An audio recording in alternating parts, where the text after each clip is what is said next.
Assalamualaikum warahmatullahi wabarakatuh. Nama saya Wan Syahmin Nisa binti Muhammad Rumzi, Metrik D18310978.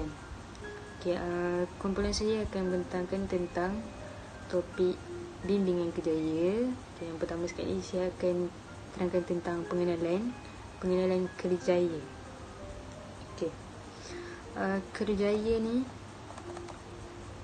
Kerjaya ataupun karier merujuk kepada macam mana individu tu melihat diri mereka sendiri dan hubungannya dengan apa yang mereka lakukan.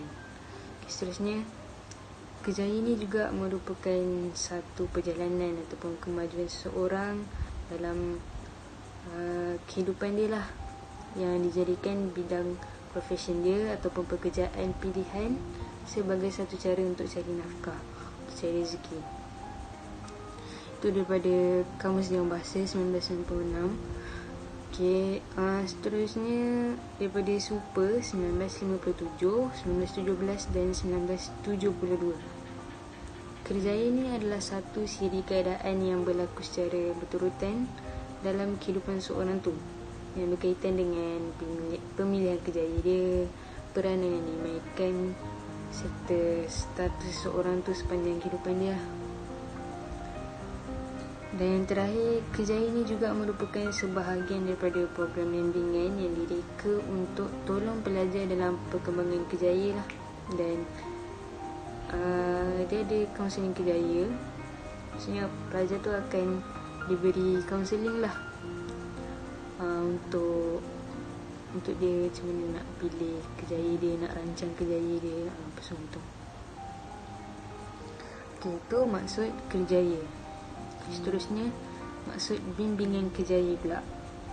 Bimbingan kerjaya ni adalah satu proses mendidik yang melibatkan maklumat-maklumat yang diberikan kepada pelajar dalam usaha untuk membantu pelajar tu bergerak maju ke arah matlamat yang dia cita-citakan lah. Itu daripada Myrick 1997. Seterusnya, bimbingan kerjaya ni biasanya dia diberikan oleh contohnya macam pendidik profesional kan, contoh macam guru, cikgu kan, kaunselor, dan dia akan dibantu oleh sistem sokongan yang lain. Kerjaya juga meliputi perkhidmatan dan aktiviti berkaitan dengan program kaunseling dan pendidikan kerjaya daripada Zangka 1990 dalam modul EDU 3120. Jadi bimbingan kerjaya ini adalah sebahagian daripada program bimbingan yang dibuat untuk tolong pelajar dalam perkembangan kerjaya, dan kaunseling kerjaya membabitkan sebahagian daripada program bimbingan yang melibatkan memberikan kaunseling kepada pelajar berkaitan dengan bimbingan kerjaya itu sendiri. Kepentingan. Antara kepentingan dalam bimbingan kerjaya ni, yang pertama adalah untuk bagi pendarahan kepada pelajar-pelajar tentang bidang kerjaya yang mereka nak, yang diingini lah. Yang kedua, untuk membantu pelajar kenal pasti personaliti dan kerjaya yang sesuai dengan diri mereka sendiri, yang sesuai dengan personaliti mereka lah.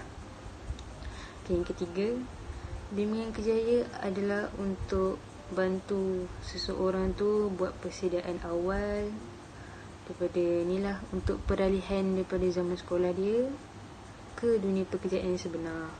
Yang terakhir sekali, kepentingan bimbingan kerjaya ni adalah untuk tambah pengetahuan murid tentang kerjaya-kerjaya tertentu melalui aktiviti-aktiviti yang dijalankan.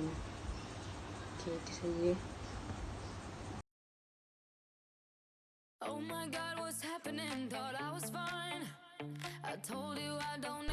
Assalamualaikum, nama saya Dora Arisha Zulaina, nombor SD 183-11137, dan saya akan menerangkan mengenai jenis bimbingan kerjaya. Antaranya ialah penyebaran maklumat kerjaya.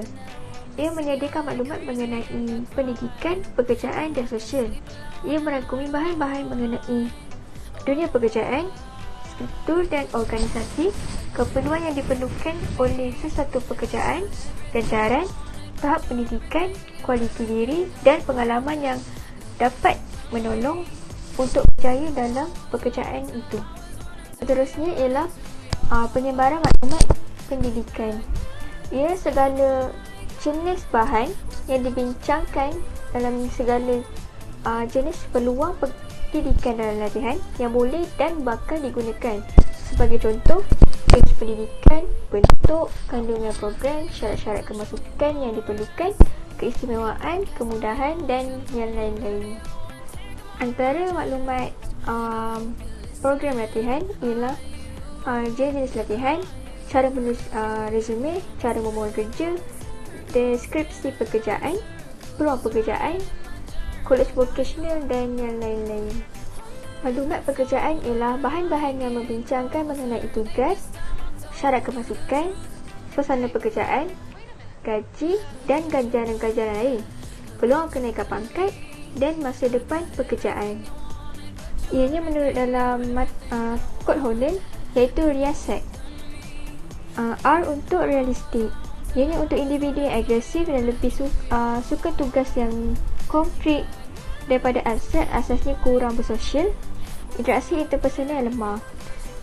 Antara contoh pekerjaan untuk realistik ialah juru elektrik, operator mesin dan mekanik motor. I pula merujuk pada maksud investigatif. Ianya untuk individu yang intelek, abstrak, analitis, berdikari, kadang-kadang ia radikal dan berorientasi tugas.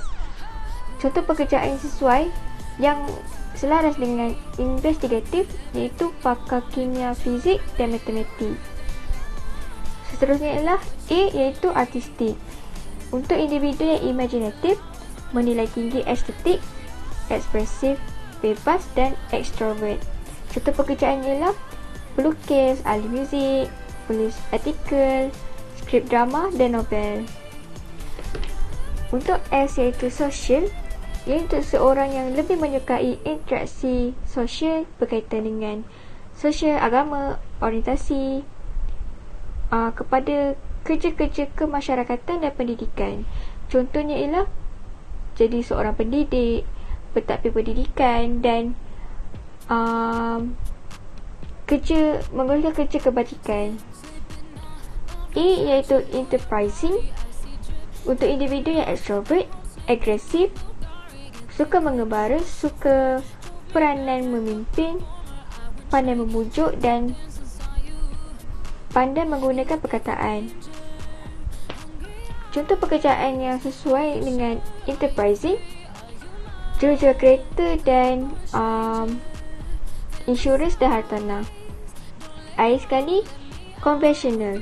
Conventional ni untuk individu yang praktikal, dapat mengawal diri, suka bersosial, konservatif, menyukai tugas-tugas berstruktur dan mematuhi peraturan yang disediakan. Contohnya ialah kerani kaunter, kerani file dan penyambut tetamu. Seterusnya ialah maklumat sosial ataupun persekitaran. Maklumat yang dapat membantu individu memahami keadaan manusia dan alam sekeliling sesuatu pekerjaan. Dan persediaan memberi hikmat, bimbingan kerjaya.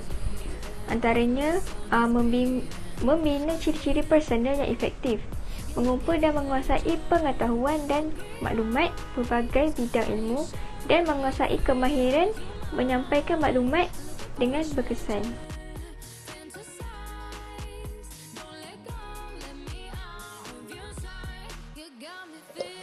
Baik, bismillahirrahmanirrahim. Assalamualaikum warahmatullahi wabarakatuh. Nama saya Muhammad Alim bin Yasmin, nombor metrik D18110-495. Okay, tajuk kecil yang saya ambil, yang saya akan bentangkan ialah strategi bimbingan kerjaya. Okay, mula-mula kita akan masuk jenis-jenis bimbingan kelompok. Jenis-jenis bimbingan kelompok ni ada dua, iaitu kecil dan besar. Okay, serba sedikit. Yang kecil ni, kaunselor memberikan maklumat melalui nasihat, panduan, motivasi, tunjuk ajar dan tunjuk ajar. Dan kita ikut sesuaian tahap belajar.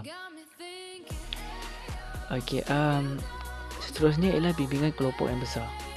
Bimbingan kelompok yang besar ni dia mengandungi ahli yang seramai 15 orang dan berkemungkinan boleh mencapai hingga 200 orang. Dan lebih eloknya jangan selebihi itulah, takut nanti tak boleh handle kan. Okey, kelompok besar ni juga dia akan keluarnya suatu lawatan ke kelas ataupun kelas ganti. Macam contoh kan, saya waktu sekolah dulu, kalau ada kelas yang cikgu tak ada kan, saya diarahkan, kita orang punya kelas tu pergi ke dewan dan kumpul kat situ dan adalah benda-benda program apa kan.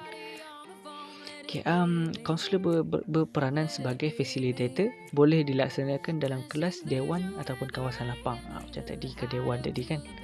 Okay, seterusnya kita akan masuk strategi perancangan kerjaya. Okay, strategi perancangan kerjaya ni dia ada 4 langkah. Okay, kita akan masuk satu-satu. Langkah yang pertama ialah mengetahui diri anda.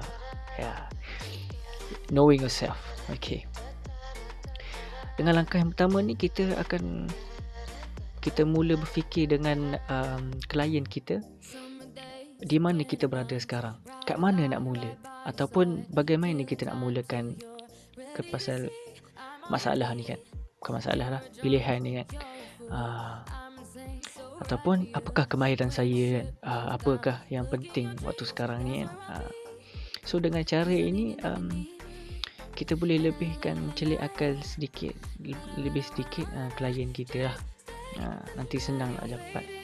Okey, langkah yang kedua ialah mencari jalan penyelesaian, finding out. Okey, langkah ini kita meneroka pekerjaan ataupun pembelajaran bidang yang menarik minat seseorang individu tu. Kita tanya dia, awak minat bidang apa? Awak minat kerja apa? Mana tahu dia akan jawab, saya minat bekerja berseorangan, saya minat kerja elektronik macam bagi handphone ke, bagi laptop ke, ataupun saya suka bekerja untuk ikutlah baiki barang apa benda lain ke. Okey, seterusnya adalah jika klien mendapat idea dalam pemilihan kerjaya ni, terus buat selidik kemahiran dan kelayakan individu tersebut. Okay, saya pernah search ada satu website. Dalam website tu dia penuh dengan kerjaya, lepas tu dengan kelayakan kemahiran yang diminta individu. Macam contoh kan, kalau counselling kan, dia tulis counselling, lepas ada kod dia, kod, lepas tu ada nama, lepas tu ada dia punya kemahiran dia, kita pandai yang mana, lepas tu kita tekan dia masuk situ. Itulah cara dia. Tapi saya terlupa dia punya website, so minta maaf. Okey, antara soalannya kita boleh tanya lagi, apakah syarat-syarat bekerja kan, apakah syarat-syarat peribadi awak semua.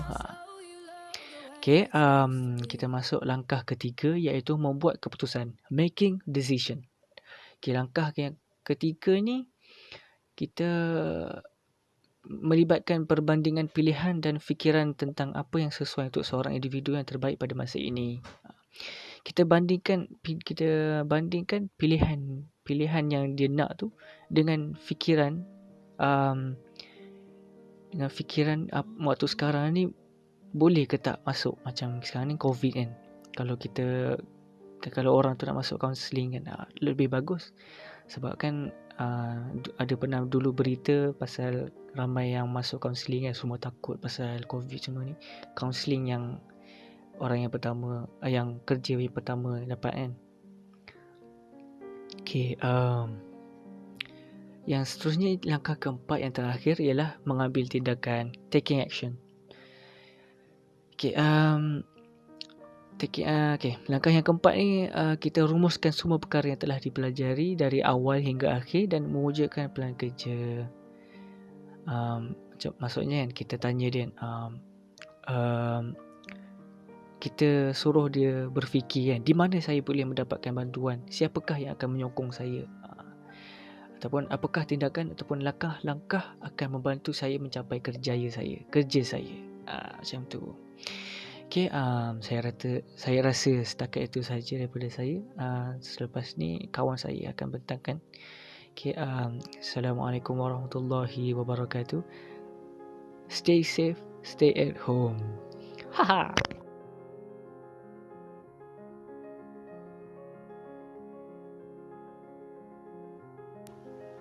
Assalamualaikum warahmatullahi wabarakatuh. Nama saya Muhammad Aiman Hakim bin Ibrahim, nombor matrik di 181102. Hari ini saya akan menerangkan tentang matlamat dan kesimpulan bimbingan di dalam tajuk bimbingan kerjaya. Bimbingan kerjaya ini mempunyai matlamat di mana ini merupakan panduan diberikan kepada individu untuk bantu mereka memperoleh pengetahuan, maklumat, kemahiran dan pengalaman. Okeylah, di sini kita dapat pastikan bahawa matlamat dalam kerjaya merupakan panduan yang diberikan kepada seorang individu itu untuk membantu mereka memperolehi pengetahuan, maklumat, kemahiran dan pengalaman. Akhirnya dia merupakan panduan lah bagi membantu seorang individu itu di dalam membuat keputusan di dalam kerjaya yang mereka akan yang mereka hendak pilih lah dalam kehidupan mereka sendiri, di mana dia diperlukan untuk mengenal pasti kerjaya dan membantu mereka untuk membuat satu keputusan kerjaya. Keputusan kerjaya ini kemudian memberi keputusan dalam kemahiran sosial, keuangan dan juga emosi di seluruh negara. Akhirnya apa-apa keputusan kerjaya yang mereka pilih, ianya akan memberi efek, memberi kesan kepada di dalam segi kehidupan seorang itu sendiri. Dan beri keputusan, jikalau ia memberi kesan kepada diri seorang itu sendiri, maka dia akan memberi kesan kepada kemahiran sosial, keuangan dan emosi mereka. Akhirnya apa yang keputusan kerja yang mereka pilih akan memberi kesan kepada perkara sedemikianlah. Akhirnya dia akan beri efek kepada diri mereka sendiri. Seterusnya saya akan menerangkan tentang kesimpulan bimbingan kerjaya. Bimbingan kerjaya ini boleh ditakrifkan sebagai program pembangunan yang komprehensif dan direka untuk membantu individu dalam membuat dan melaksanakan pendidikan dan pekerjaan yang bermaklumat. Akhirnya bimbingan kerjaya ini merupakan program bimbingan yang membantu seorang itu untuk mendapatkan ilmu apa itu perkembangan kerjaya, apa itu bimbingan kerjaya. Di mana bila mereka mendapat pengetahuan itu, maka sekaligus mereka akan mendapat membuat keputusan apa keputusan yang mereka hendak buat. Dengan kata ringkasnya, kata mudahnya, saya dapat buat sinilah ialah perjalanan di mana masyarakat berkembang untuk membuat keputusan yang matang dan bermaklumat. Ia bertindak sebagaimana untuk membimbing atau menunjukkan cara di mana secara kesimpulannya ia adalah perbuatan bagi mendapatkan nasihat. Kata ringkasnya adalah ia merupakan sebuah nasihat atau bimbingan untuk seorang itu membuat sebarang keputusan kerjaya yang mereka hendaklah dalam diri mereka sendiri, di mana keputusan yang mereka buat ni berdasarkan nasihat yang mereka dapat, merupakan pengetahuan yang akan membantu mereka dalam membuat keputusan dalam kerjaya mereka. Dan sekaligus dapat kita takrifkan, dapat kita ringkaskan, bimbingan kerjaya ini merupakan nasihat dan juga bimbingan bagi seorang itu dalam membuat keputusan yang keputusan tersebut bakal memberi efek kepada diri mereka sendiri. Itu daripada saya, Muhammad Aiman Hakim Ibrahim, nombor di 181002. Terima kasih kerana mendengar presentation saya.